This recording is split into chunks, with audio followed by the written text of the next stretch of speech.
ఇది స్ప్రే చేస్తే నొప్పి తగ్గిపోతుంది అత్తయ్య. పోనీ టికెట్స్ క్యాన్సిల్ చేస్తానమ్మా, కొంచెం నొప్పి తగ్గాక 2 రోజులు ఆగే వెళ్తురు గాని. మా టికెట్ల సంగతి సరేరా, మీవి ఇంటర్నేషనల్ టికెట్స్. లాస్ట్ మినిట్ లో క్యాన్సిల్ అంటే బోల్డ్ అంత పోతుంది. మీ అమ్మ సంగతి నాకు వదిలే, ఇంటికి తీసుకెళ్లి నేను చూసుకుంటాగా. నానా. మొలిగించాలు గాని ట్రైన్ టైం అవుతుంది. లేవే లే. Stop it, Ranga. లే. Ranga, stop it. అసలు నువ్వు రాత్రిపూట నడవకుండా మంచానికి గొలుసులేసి కట్టేయాలి. Stop it. పగలబండి కాబట్టి సరిపోయింది. అదే ఏ రాత్రి ట్రైన్ అయితే బెర్త దిగి ఎటో పోయేదానివి, ఏ తలుపో తీసుంటే Govinda Govinda. Stop it, Ranga. అబ్బా నువ్వు ఊరుకోనన్నా, అసలే అమ్మ నొప్పితో బాధపడుతుంటే.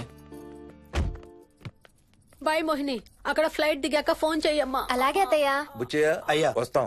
మా వాళ్ళని జాగ్రత్తగా చూసుకో. సరే అయ్యా. యాదమ్మా వస్తాం. అలాగేనయ్యా. బాయ్ మోహిని. బాయ్ మావయ్య. Happy journey. Bye. Thank you అమ్మా. Hyderabad to Paris 10 hours journey. First class seats beds లా ఉంటాయి. ఆలోచించు మరి. అసలు ఆ క్షణం గురించి నేను ఆలోచించని క్షణమే లేదు. ఆ బెడ్స్ లాంటి సీట్స్ మీద నువ్వు నేను, అబ్బా తలుచుకుంటే నా ఒళ్ళంతా వేడెక్కిపోతుంది. ఏంటంటే మ్మ్. కావాలంటే ఒక్కసారి టచ్ చేసి చూడు. ఏ ఇప్పుడా? మ్మ్. ఇప్పుడే. టచ్ తో ఆగలేనేమో. అయితే మానే.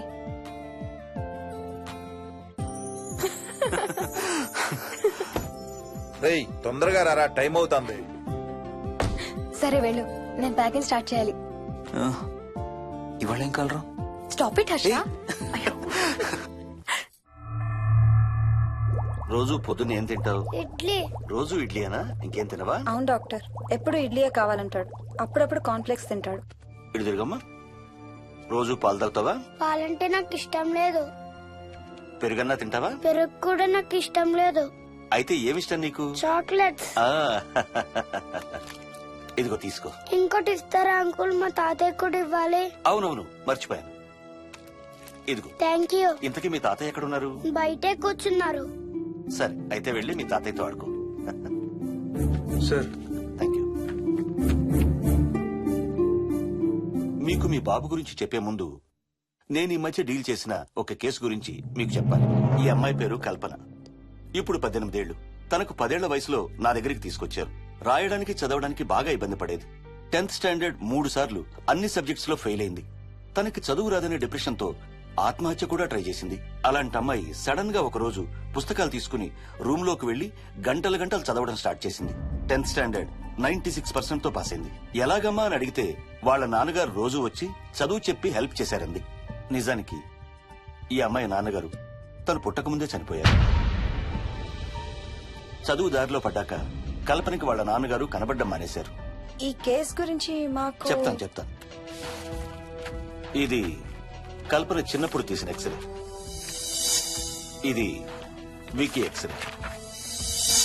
ఈ రెండిట్లోనూ ఈ చిన్న బ్లాక్ స్పాట్ చూసారా? దీన్ని యాంటీరియర్ ఫాంటనల్ అంటారు. పుట్టుకతో చిన్నపిల్లలందరికీ తల మీద ఉండే మెతక భాగం 2 ఏళ్లకి 98% దాకా క్లోజ్ అయి ఒక 6 ఏళ్లకి కంప్లీట్ గా గట్టిపడిపోతుంది. కానీ విక్కీకి 7 ఏళ్లు వచ్చినా ఇది ఇంకా క్లోజ్ అవ్వలేదు. వేల సంవత్సరాలుగా హిందువులు బౌద్ధులు ఈ మెతక భాగం కింద సహస్రార చక్రం ఉంటుందని నమ్ముతారు.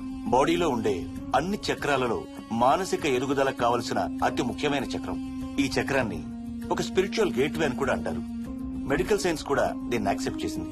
సైన్స్ చెప్పేదాన్ని వేదాంతం చెప్పేదాన్ని కలిపి సింపుల్ గా చెప్పాలంటే పసిపిల్లలకు కొంత ఏజ్ వచ్చే వరకు మనకు కనబడని అంతుపట్టని ఆత్మల ప్రపంచంతో ఒక ఆధ్యాత్మిక ఒక స్పిరిచువల్ కనెక్షన్ ఉంటుంది. అంటే వాళ్ళకి ఆత్మలు కనపడతాయా? వాళ్ళకి ఆత్మలు కనబడొచ్చు, వాళ్ళు ఆత్మలతో మాట్లాడొచ్చు, ఆత్మలు చెప్పే వినొచ్చు. కల్పనకి ఎప్పుడైతే గట్టిపడిందో తనకి వాళ్ళ నాన్నగారు కనబడ్డం మానేశారు. విక్కీ విషయంలో కూడా అలాగే జరగచ్చు అనుకుంటున్నాను. వావ్, ఏంటి నమ్మలేకపోతున్నారా? సబ్జెక్ట్ చాలా హెవీగా ఉంది. Sorry, no offence. కొంచెం నమ్మలేనట్టుగానే ఉంది సార్. మనకు అర్థం కాని చాలా విషయాలు కొంచెం నమ్మలేనట్టుగానే ఉంటాయి. దయ్యాలను చూసినప్పుడు కుక్కలు మురుగుతాయంటారు. సునామీలు భూకంపాలు వచ్చేటప్పుడు జంతువులకి పక్షులకి ముందే తెలుస్తాయంటారు. వాటికి మనకి తెలియని ఏదో సెన్స్ ఉంది. అలాగే చిన్నపిల్లలకు కూడా వాళ్ల ప్రపంచం గురించి మనకు చాలా తక్కువ తెలుసు. కొన్ని బ్లైండ్ గా నమ్మాలంతే. విక్కీకి వాళ్ళ తాతగారు నిజంగా కనబడుతున్నారా లేక అలానే ఊహించుకుంటున్నాడా అనేది మనం నమ్మేదాన్ని బట్టి ఉంటుంది. అదే నిజమైతే వాళ్ళ తాతగారు తన కోసం ఎందుకు వచ్చారో ఏదో ఒక రోజు విక్కీయే మనకు చెప్తాడు. ఒకవేళ విక్కీ వాళ్ళ తాతగారిని ఇమాజిన్ చేసుకుంటుంటే చేసుకోనివ్వండి, ఇట్స్ హెల్దీ. తనకి పాలు పెరుగు ఇష్టం లేదు కాబట్టి కాల్షియం సప్లిమెంట్ ఏదైనా ఇవ్వండి. ఇది త్వరగా గట్టిపట్టడానికి హెల్ప్ అవుతుంది. మోస్ట్ ఇంపార్టెంట్లీ మీ అబ్బాయికి బాగా దగ్గర అవడానికి ట్రై చేయండి. తనతో హోంవర్క్ చేయించండి, ఆడుకోండి, బయటికి వెళ్ళండి, రోజుకు ఒక్కసారైనా కలిసి భోంచేయండి. విక్కీలో చాలా మార్పు చూస్తారు. చాలా బాగుంది, తీసుకో. అయితే నేను తినేస్తా. వికీ దా.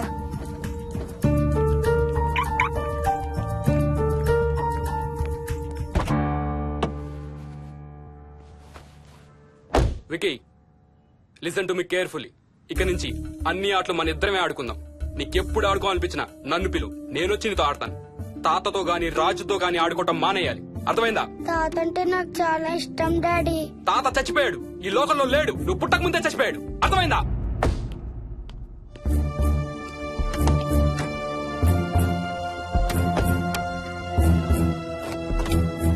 డాడీ, ఏంట్రా?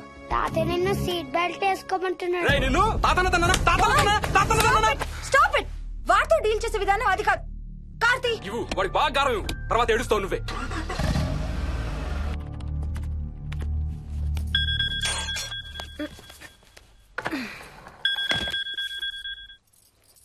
హలో, హాయ్ బేబ్స్, ఏంటి ఏం చేస్తున్నావు? ప్యాకింగ్. ఎప్పుడు వస్తున్నావు? బయలుదేరుతున్నాను. Hey, you know something? కాసేపట్లో మన ఇద్దరం మైల్ హై క్లబ్ లో మెంబర్స్ అవబోతున్నాం. మైల్ హై క్లబ్బా? ఏంటది? మన ఫస్ట్ నైట్ భూమికి 10 కిలోమీటర్ల పైన ఒక ఫ్లైట్ ఫస్ట్ క్లాస్ క్యాబిన్ లో జరగబోతుంది. అలా ఆకాశంలో శోభనం చేసుకున్న వాళ్ళందరూ కలిసి ఒక క్లబ్ పెట్టుకున్నారు. సో మనకు కూడా ఆ క్లబ్ లో మెంబర్షిప్ వస్తుంది. నాకేం అక్కర్లేదులే ఆ క్లబ్ లో మెంబర్షిప్. కానీ నాకు కావాలి. అసలు ఎంతమందికి వస్తుంది చెప్పు ఇలాంటి ఆపర్చునిటీ? మొదటి రాత్రి, మొదటిసారి భూమికి 36,000 ఫీట్ పైన ఒకే దుప్పట్లో ఇద్దరం. ఛీ, కంపు. హే, దుప్పటా నేనా? అది కాదు, ఇంట్లో మళ్ళీ ఆ మందు కంపు వస్తుంది. అసలు మా ఎవరికి రాని కంపు నీకెలా వస్తుంది? ఓహో, మర్చిపోయాను, నీ చాలా సెన్సిటివ్ ముక్కు కదా. చాలే ఆపు, తొందరగా బయలుదేరు. రే హర్ష, ఆ, ఎన్నింటికి రా ఫ్లైట్? నైట్ 11:30కి రా. Honeymoon in Paris, you lucky bugger. All the best. Thank you రా. ఆల్ ది బెస్ట్ రా. రే థ్యాంక్స్ రా. రే డౌట్లు ఏమైనా వస్తే ఫోన్ చెయ్యి. ఏం డౌట్లు? హర్ష, హర్ష, సార్, కొంప మునిగింది.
Please try to understand sir. It's my honeymoon. Flight tickets, hotel room కి అన్నిటికీ ఆల్రెడీ పే చేసేసాను. ఇప్పుడు లాస్ట్ మినిట్ లో క్యాన్సిలేషన్ అంటే మొత్తం పోతుంది. నువ్వు ఇప్పుడు బెంగళూరు వెళ్ళకపోతే మన కంపెనీయే మూసేయాల్సి వస్తుంది. అలా కాదు sir. Harsha, please try to understand. ఒక్క కంప్యూటర్ కాదు, మొత్తం మెయిన్ ఫ్రేమే కొలాప్స్ అయిపోయింది. బీపీ ఆపరేషన్స్ మొత్తం షట్ డౌన్ అయిపోయాయి. నువ్వు బెంగళూరు వెళ్ళాలంతే, తప్పదు. మార్నింగ్ ఫస్ట్ ఫ్లైట్ లో తిరిగి వచ్చేద్దు గానీ నీ హనీమూన్ కి రేపు వెళ్ళు. కావాలంటే ఖర్చులన్నీ కంపెనీ భరిస్తుంది. Sir, I can't sir. కాంటూ లేదు, గీంటూ లేదు. నువ్వు వెళ్ళకపోతే నా ఉద్యోగమే కాదు, నీ ఉద్యోగం కూడా పడుతుంది. Sorry, Dad.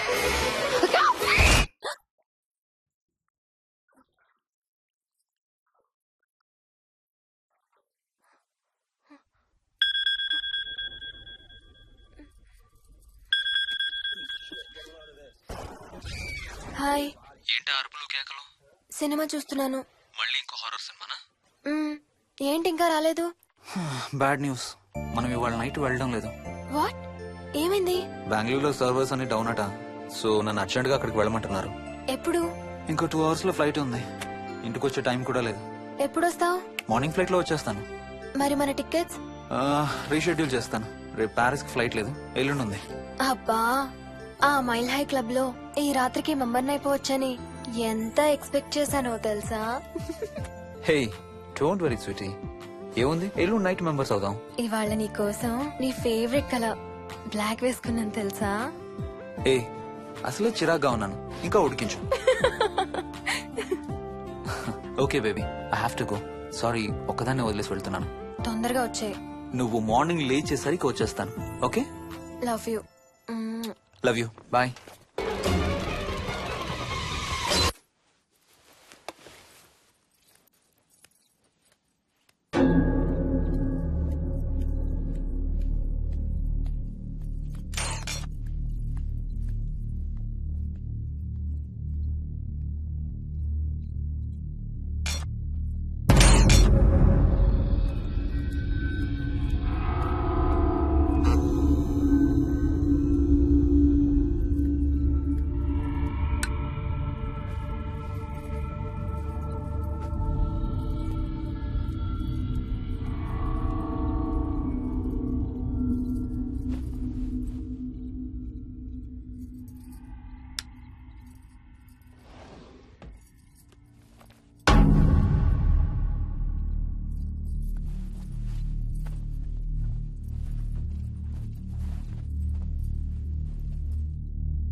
Hello.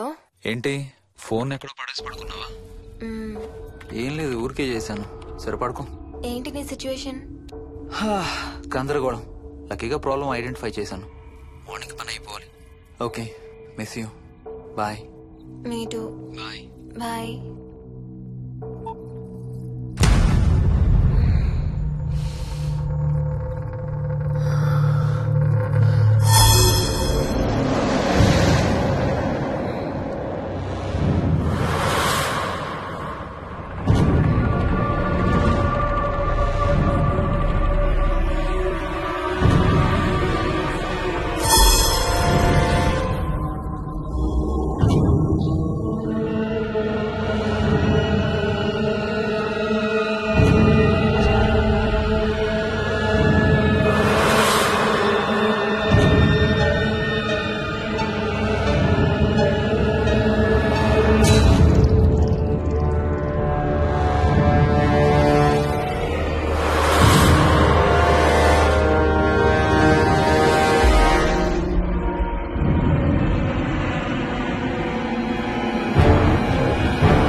Hi Swapna. ఏమోయిని ఏంటి హనీమూన్ ప్లాన్ క్యాన్సిల్ అట? క్యాన్సిల్ కాదు, ఎల్లుండికి పోస్ట్ పోన్ అయింది. అవును, ఇంట్లో ఒక్కదానివి ఏం చేస్తావు? మా ఇంటికి వెళ్దాం పదా. ఇవాళ మోహన్ కూడా తొందరగా పడుకున్నాడు. మన ఇద్దరం సరదాగా కబుర్లు చెప్పుకుంటూ నైట్ అవుట్ చేద్దాం పదా. ఓకే.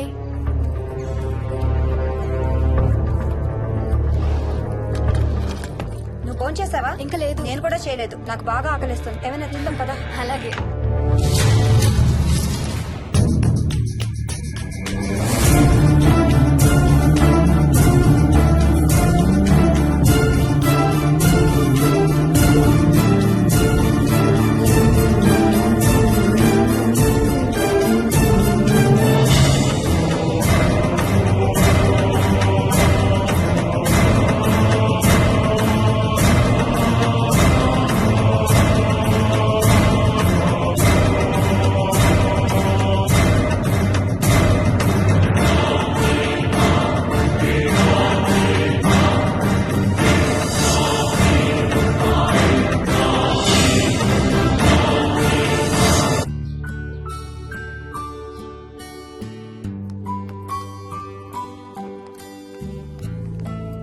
Good morning. ఏ మోహిని ఏంటి తొందరగా లేసావు? అమ్మ వస్తుంది, స్టేషన్కి వెళ్ళాలి. See you later. Bye. Bye.